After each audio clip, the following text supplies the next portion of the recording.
வணக்கம் நண்பர்களே, முக்கிய செய்திகளை இந்த பதிவில் பார்க்க போகிறோம். சன் நியூஸ் அவங்க சேனலில் ஒரு நியூஸ் கார்டு ஒன்று ஷேர் பண்ணுறாங்க.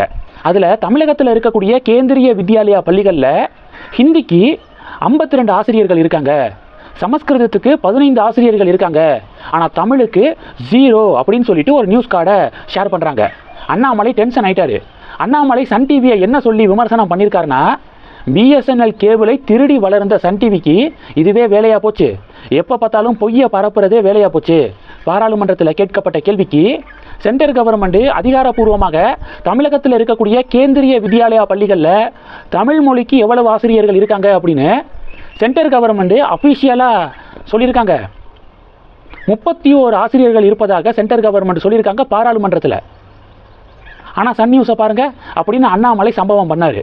உடனே சன் நியூஸ் எப்படி பல்ட்டி அடித்தாங்கன்னா, நிரந்தர ஆசிரியர்கள் இல்லை, தற்காலிக ஆசிரியர்கள் தான் இருக்காங்க அப்படின்னு சொல்லிட்டு பல்ட்டி அடிச்சிட்டாங்க சன் நியூஸு. ஃபஸ்ட்டு ஆசிரியர்களே இல்லை அப்படின்னு சொல்லிட்டு பொய்யை பரப்புனாங்க. அண்ணாமலை தட்டி கேட்டோன்னே அவங்களாம் பெர்மனன்ட் ஸ்டாஃப் இல்லை, டெம்பரரி ஸ்டாஃப் தானே அப்படின்னு சொல்லிட்டு ஒரு உருட்டு. அதான் அண்ணாமலை சொல்கிறாரு, தமிழகத்தில் இருக்கக்கூடிய அரசு பள்ளிகளில் 10,000க்கும் மேற்பட்ட தற்காலிக ஆசிரியர்கள் இருக்காங்க. அதுக்கு கவர்மெண்ட் என்ன சொல்லுது? தற்காலிக ஆசிரியர்கள் இருக்காங்க அப்படின்னா சன் நியூஸுடைய லாஜிக் படியே நான் வரேன். ஆசிரியர்கள் இல்லைன்னு அர்த்தமா? பாடம் கற்பிக்கப்படலை அப்படின்னு அர்த்தமா?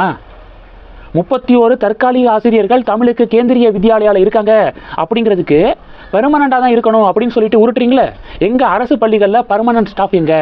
ஏன் தற்காலிக ஆசிரியர்களை அரசு பள்ளிகளில் போட்டிருக்கீங்க? எல்லாத்தையும் பணி நிரந்தரம் பண்ணுங்க அப்படின்னு அண்ணாமலை வேற லெவல் செக் வச்சிருக்காரு சன் டிவிக்கு. அடுத்தது திருச்சி கிழக்கு, பெரம்பூர் 2 தொகுதிகளில் விஜய் போட்டியிடுறாரு.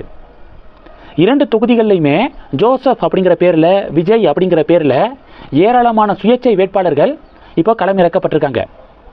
கூட்டி பார்த்தீங்கன்னா குறைந்தபட்சம் 10 பேராவது விஜய் அப்படிங்கிற பேரில் வேட்புமனு தாக்கல் பண்ணியிருக்காங்க.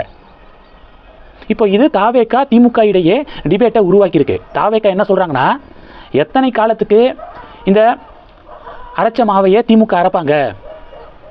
2024 ராமநாதபுரம் தொகுதியில் பன்னீர்செல்வம் அப்படிங்கிற பேரில் ஏராளமான சுயேட்சைகளை திமுக களமிறக்குனாங்களே, அதே மாதிரி விஜய் அப்படிங்கிற பேரில் ஏராளமான சுயேட்சைகளை களமிறக்கியிருக்காங்க. ஆனால் இந்த தேர்தலில் எலெக்ஷன் கமிஷன் என்ன சொல்லியிருக்கு?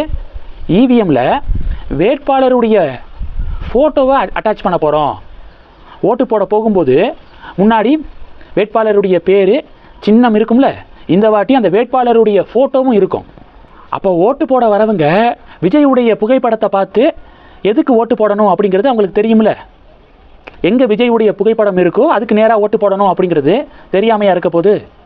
இன்னும் இந்த பழைய காலத்து நம்பியார் காலத்து டெக்னிக்கையே ஃபாலோ பண்ணுறாங்க திமுக அப்படின்னு தாவேகா சொல்ல, இது திமுக தாவேகா இடையே புதிய பஞ்சாயத்தை உருவாக்கியிருக்கு.